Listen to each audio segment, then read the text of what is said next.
Have you ever cut a piece of threaded rod or studding and then spent ages trying to get the nut back on? Bent threads, wonky cuts, burrs everywhere.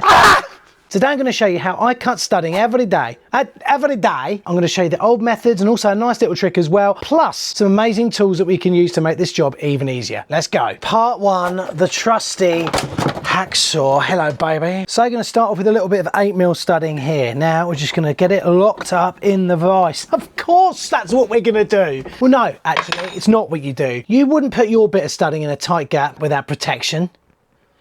Just look what happens. Look at that, doing that up nice and tight, because we're about to cut it. And then what do we end up with? Straight away we got tiny marks and pits along the thread itself. It's going to make it virtually impossible for us to get a nut on there. The way I found around it is to use a couple of pieces of wood, and this is only obviously if you're working in a workshop. If you're out on site, I have a vise in the back of my van, pop a few bits of wood in that. So now you can just pop your piece of wood in here and you can get that as tight as you like, but the wood isn't going to damage the threads because it's softer material, obviously. So the first most basic method is to get a hacksaw. Now I'm going to deliberately cut this in a bad way.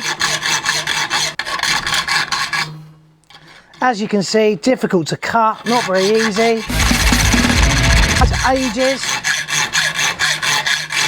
And also you learned plumbers out there are going to know you can slip off that last one, whack the end of the stud that you've just been cutting and end up with a nice little bit of spanner rash on the end of your knuckle.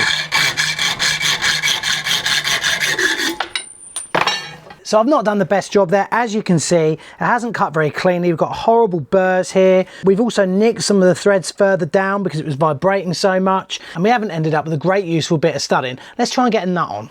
Like usually you'd wind back to get it on. Literally it's going to go on cross-threaded. The burr stops us from getting the nut on straight, and we need it to go on square only after plenty of hassle. There you go, I heard that click.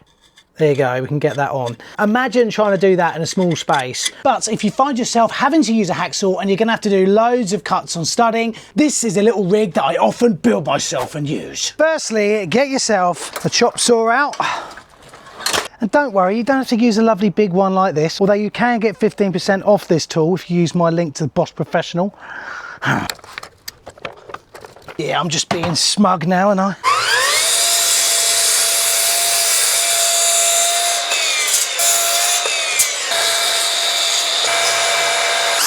And some of you are going to hate this because it's YouTube and you've got a voice here. So leave a comment below as to how bad you think this is.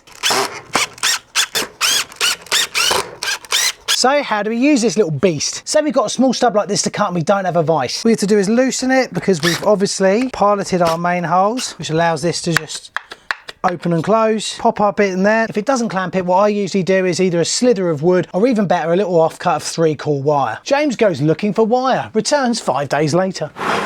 Found a drumstick. So you can lift the piece up like that, pop your little offcutty bit in like that and push that back so it's out of the way, and then just nip it all up. Now, not only will you have a proper reference to actually keep it square as you're cutting your stud, but also you'll be able to hold it on a bench, on the floor, even on your leg.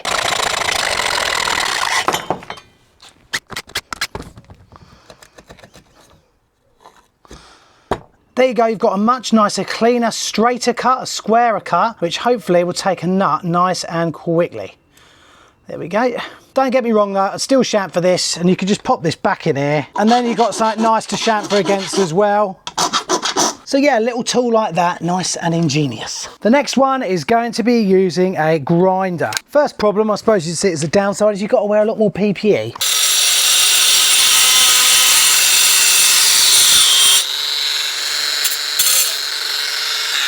So the bit we've cut off is baking hot. We've also showered sparks everywhere in the house that we might be working in. But also, yet again, look at the state of our cut. Burnt off real bad this time. If there was a galvanised on here, it'd all be burnt off. And now means that we've got to sit there for ages, trying to get that nice and straight and hoping that we can then get this on to start and still, okay, we've got it going there. It is an absolute hassle. But sometimes we have to use these methods. A little tip for you if you do it in the future. Number one, mark off how far you actually want your stud to be. Do it with a pencil so all of it falls off, or use a Sharpie like you should do. Then wind your nut on past where you're going to be cutting it. And don't worry guys, I know this only works for if you've not put the stud in yet, all right? Maybe you've done it this way and you found that this worked. My wife's going to be like, you're right. And then just wind your nut back to where you were cutting. You'll find it locks up a bit, or sometimes it doesn't go at all. If you need to, get yourself an adjustable. Pop that on here, and then wind this back off and over all your burrs, and that'll actually smooth them out.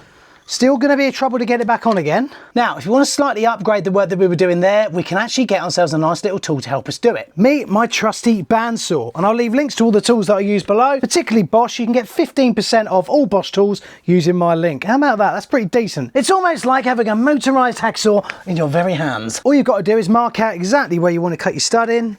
Pop this directly over that mark. You can even just sit the blade directly on it and then just start cutting like this. Done and dusted. Nice little handy light in there as well so you can see. Get it running.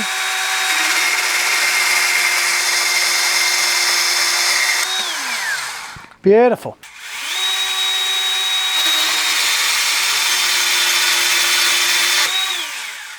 You should find that the nut goes on nice and easily because the process of cutting it was so much more straightforward and simple. It's much easier to get a square on cut if you're just stood there going like that down, and that's the noise you'd make while you were doing it, rather than like going like that or trying to hold an angle grinder and not get stuff all over your legs. But of course there is a tool designed specifically for cutting 4 different types of studding, from M6 to M12. It's beautiful, it's a beast, it's blue.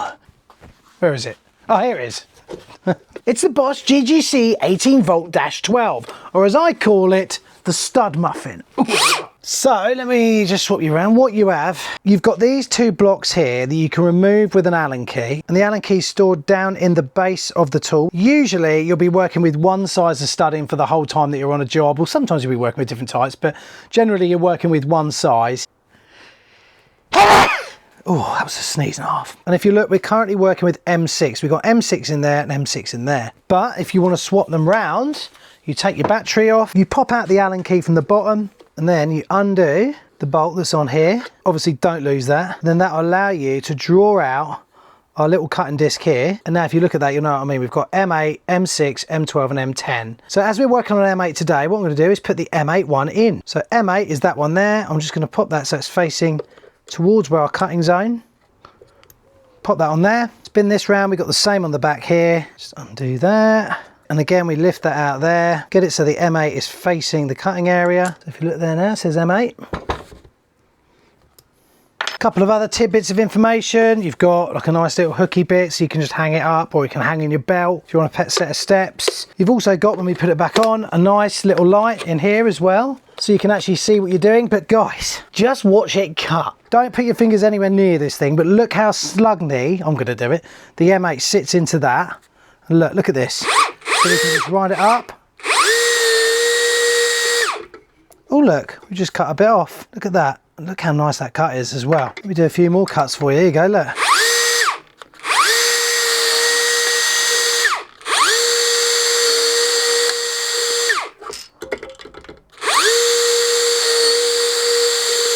Believe me, this thing eats studs for breakfast. And it's also incredibly easy to get your nuts on once it's done. Look at her as she chomps through 6mm, 8mm, 10mm. Oh, I don't think I could find it 12mm. And every cut is seriously lovely and clean, really easy to get on. But there's one last tool that I think you should get if you're going to be doing studding a lot, and especially if you're going to have to use a hacksaw or an angle grinder to cut it. And that is, of course, a deburrer or a chamferer. This stops you having to get your file out to file off any burrs, because it does it really, really easy using a set of blades on the inside. Just watch.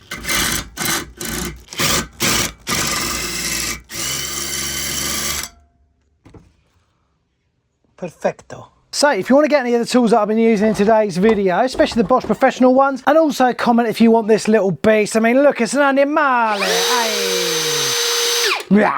You'll be able to get 15% off, just like I said. Click on the link below and check them out. Hope you enjoyed the video, guys. I'll see you in the next one. Hold tight.